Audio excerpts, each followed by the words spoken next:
Welcome. You're listening to The Aligned Self, Conversations in Creating a Conscious and Abundant Life. This is Daniel Denovi. I'll be your guide and host. Let's see just where we can take this.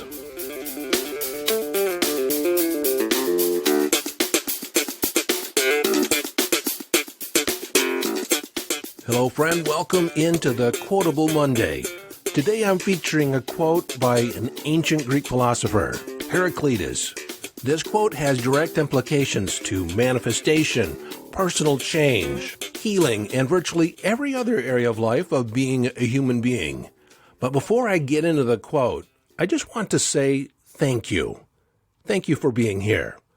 I understand that you could be anywhere else in the world, doing anything else in the world, and you're here now in this conversation.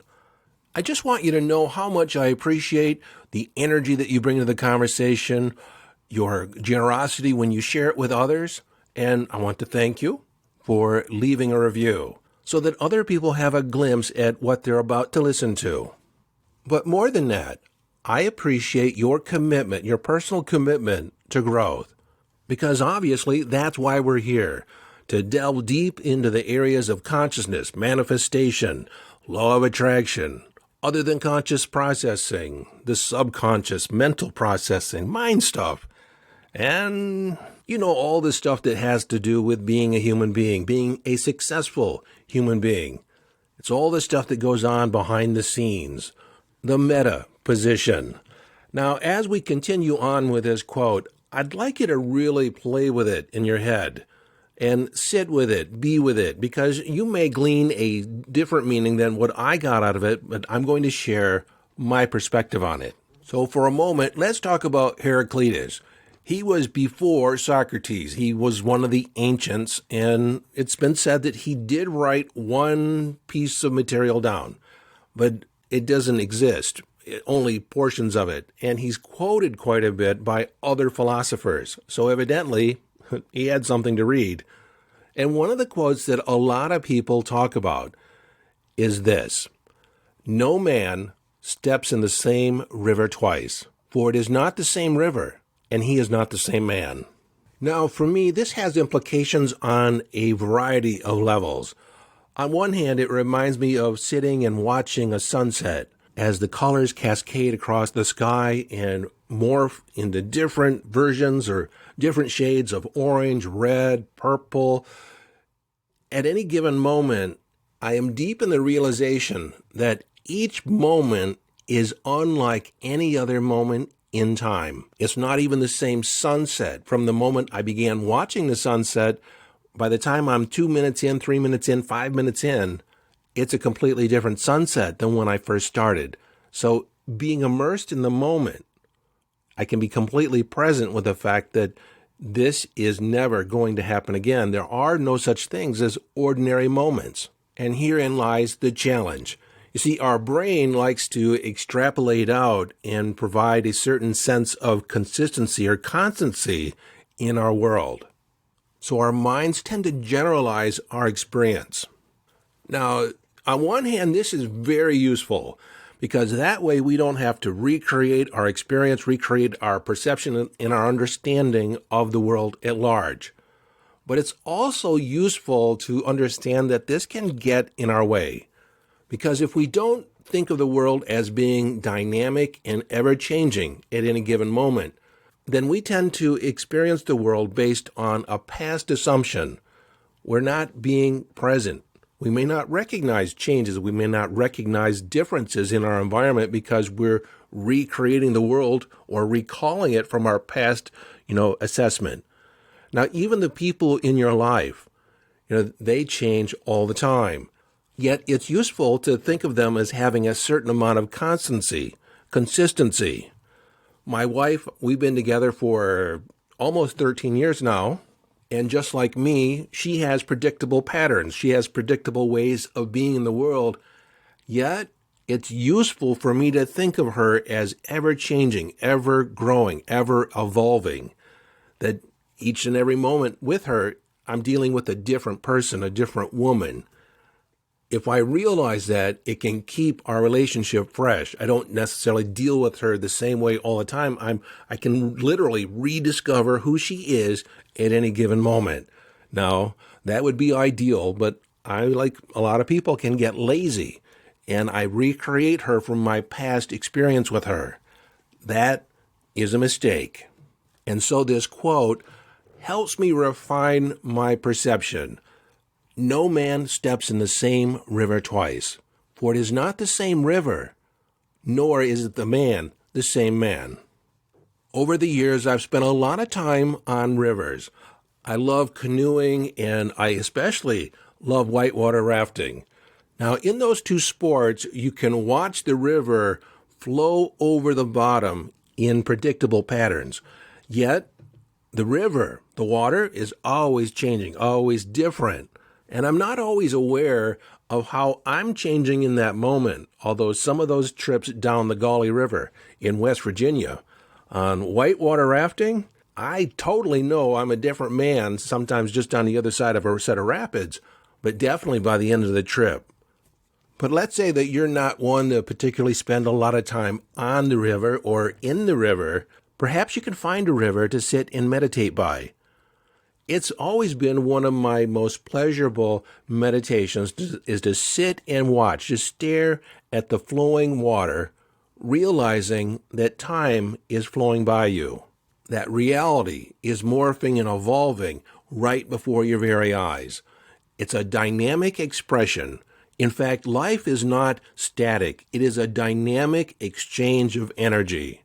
Now, before Heraclitus, no one really talked about that. They actually talked about the constancy and static nature of the universe. I think that's because they were looking at it from a very small perspective. Heraclitus brought this idea that the universe is in this constant state of flux. Our day-to-day, our reality, our exchange in life is a dynamic and ever-changing event. Now, how does this factor into the idea of manifestation? You see, if you adopt the idea that we live in a static universe, then drawing things to you or attracting things, manifesting things into our life seems a lot more difficult. Contrast that with the idea that we live in an energetic, dynamic universe where everything is changing, evolving. Everything is taking on new electrons, giving off electrons. We're in a dynamic flux of an ever-changing universe.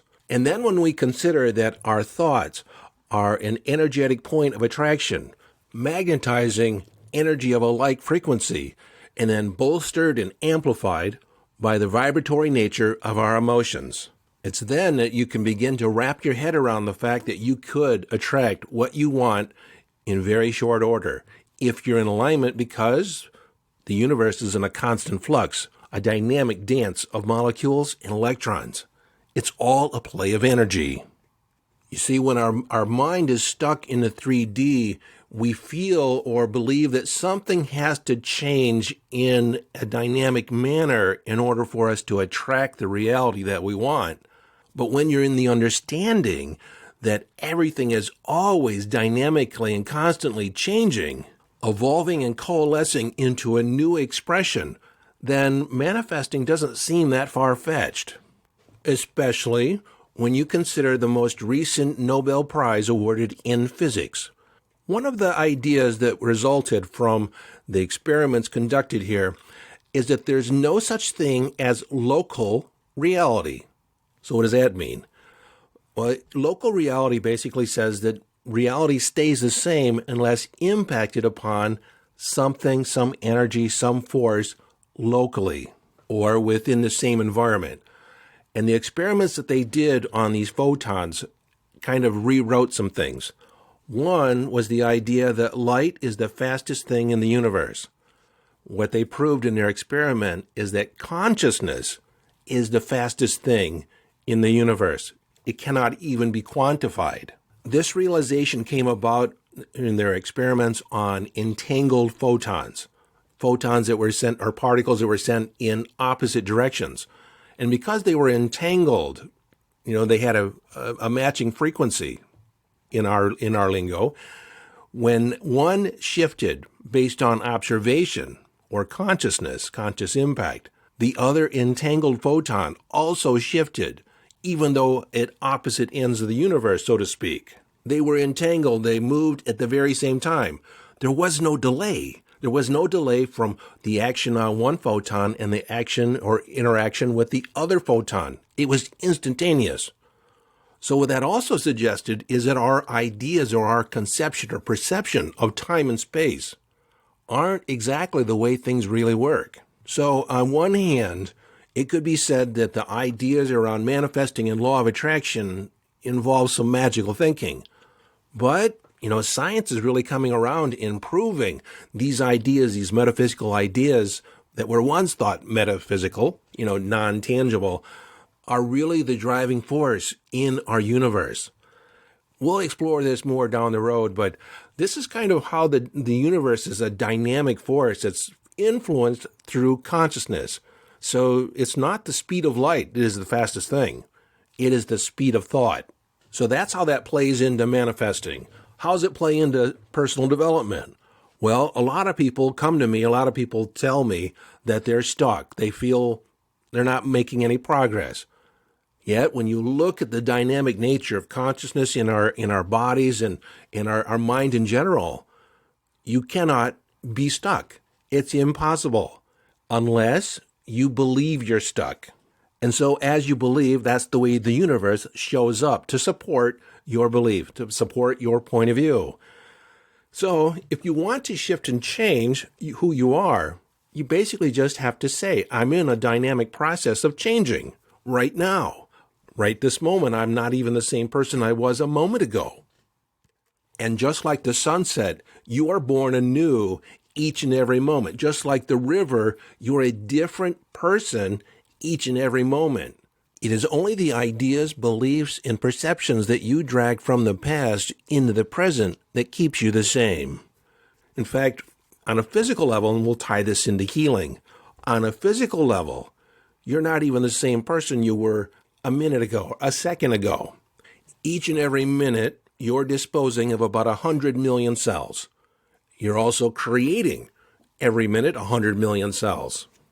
Which means that if you were to stare in the mirror for 5 minutes, that you're somewhat different physically at the end of that gazing period than you were at the front end of it. In fact, you are being recreated, reborn every minute in the physical context.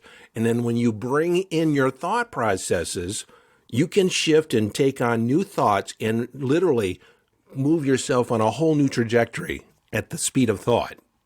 And then, my friend, when you consider epigenetics or the influence of internal thoughts, internal environment on the recreation of your cells, the influence of which genes are expressed and which genes are not, you can literally shift and transform your DNA with your thoughts, with how you're being, with your energetic vibe.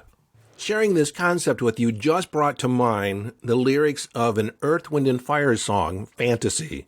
It starts out, every thought is a dream, rushing by in a stream, giving life to the kingdom of doing.